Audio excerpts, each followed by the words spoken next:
नवा जतोई में government girls primary school की इमारत ज़बूं हाल थी विला के वासन आला अख्तरन का नोटिस वठण की घुर कई है। रिपोर्ट कर रहे है अमीर अली मलिक।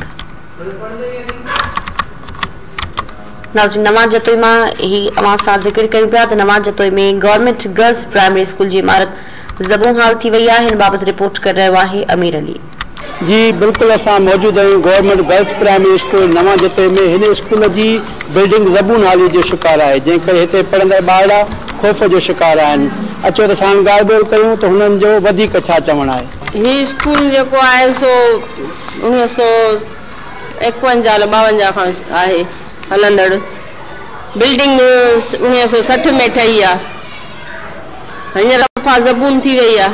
ॾिसी बि विया आहिनि ऑफिसर, 2-3 दफ़ा ॾिसी विया आहिनि। इस्लामाबाद मां आई ही टीम ॾिसी वई आहे, पर कुझु कयो कुझु कोन थियो।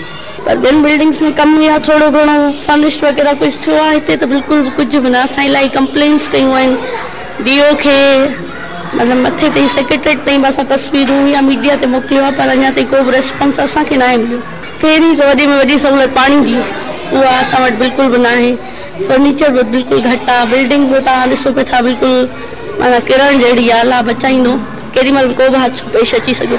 असांजो मुतालबो इहो आहे जेतिरो थी सघे ॿारनि खे सहूलियत ॾिनी वञे। सुठी तालीम लाइ माहौल सुठो हुजणु तमामु लाज़मी आहे। जी तव्हां गवर्नमेंट गर्ल्स प्राइमरी स्कूल नवा जतोई जे उस्तादनि जा वीचार ॿुधा। हुननि जो चवणु आहे हीअ बिल्डिंग 1960 में तामीर थी, अॼु ॾींहं ताईं हिन जी का बि रिपेयर न थी सघी आहे। ऐं हिते शागिर्दनि खे के बि सहूलियतूं न आहिनि। हिन जो अला अख़्तारनि खां मुतालबो आहे त हिन स्कूल खे बिल्डिंग ॾेई हिते पढ़ंदड़ शागिर्दनि खे समूरियूं सहूलियतूं ॾिनियूं वञनि त जीअं हीअ गुलनि जहिड़ा ॿार तइलीम पिराए सघनि। कैमरामैन माशूक खोसो सां गॾु अमीर मलक, धरती टीवी न्यूज़ नवा जतोई।